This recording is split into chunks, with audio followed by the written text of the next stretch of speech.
میری طرف اشارہ کرنے سے پہلے اپنی انگلیاں صاف کریں۔ تھوڑی سی لاپرواہی بڑی تباہی پیدا کرتی ہے۔ جو کچھ بھی غصے سے شروع ہوتا ہے وہ شرمندگی پر ختم ہوتا ہے۔ اگر آپ اپنے دشمن سے راز چھپانا چاہتے ہیں تو اپنے دوستوں کو کبھی نہ بتانا۔ جب کنواں خشک ہو جاتا ہے تب لوگوں کو پانی کی قیمت کا پتہ چلتا ہے، لہٰذا آپ کے پاس جو ہے اس کا شکر ادا کریں۔ انسان کی زبان نرم اور بغیر ہڈی کی ہوتی ہے، پھر بھی اس کی وجہ سے آدمی کی کمر ٹوٹ سکتی ہے۔ اگر آپ دوبارہ اس دروازے سے جانا چاہتے ہیں تو آپ وہی چابی اپنے پاس رکھیں جس سے آپ پہلی دفعہ گئے تھے۔ ایک بے قصور شخص کو قید کرنے کی بجائے 100 مجرموں کو چھوڑ دینا بہتر ہے۔ اگر آپ جاننا چاہتے ہیں کہ پانی کتنا گہرا ہے تو کبھی اپنے دونوں پاؤں کا استعمال نہ کرنا۔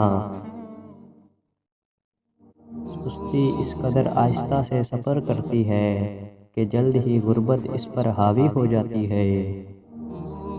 جوان ڈاکٹر اور بوڑھے نائی سے ہمیشہ بچو۔ ایسے 5 کام جو آپ کو آج ہی چھوڑ دینے چاہیے۔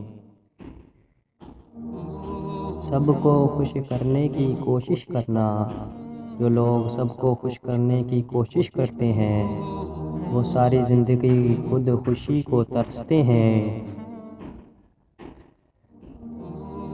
ماضی میں رہنا، اپنے گزرے ہوئے حالات کو یاد کر کے روتے رہنا اور من ہی من میں گھٹن محسوس کرنا۔ ماضی کو بھول کر آگے بڑھیں اور ایک نئی زندگی کا آغاز کریں۔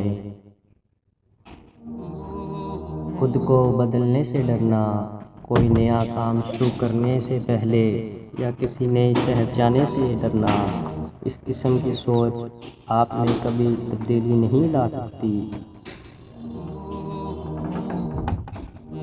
اپنے آپ کو نیچا دکھانا، کبھی بھی ہم دوستوں کو ہنسانے کے لیے ان کے سامنے خود کو نیچا دکھاتے ہیں۔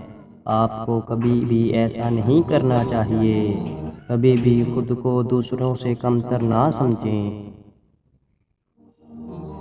ہر وقت سوچتے رہنا، ہر وقت کسی سوچ میں اپنے مستقبل کے بارے میں پریشان رہنا اور سوچتے رہنا کہ آخر کیا ہوگا۔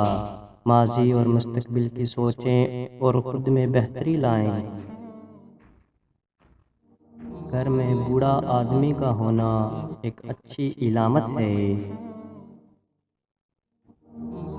روزانہ ایک سیب آپ کو ڈاکٹر سے دور رکھتا ہے۔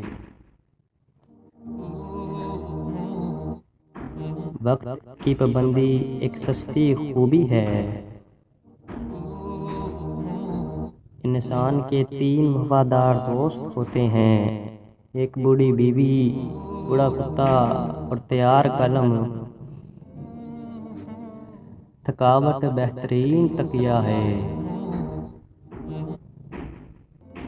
اگر آپ کے برتن میں شہد نہیں ہے تو منہ میں کچھ میٹھا رکھو۔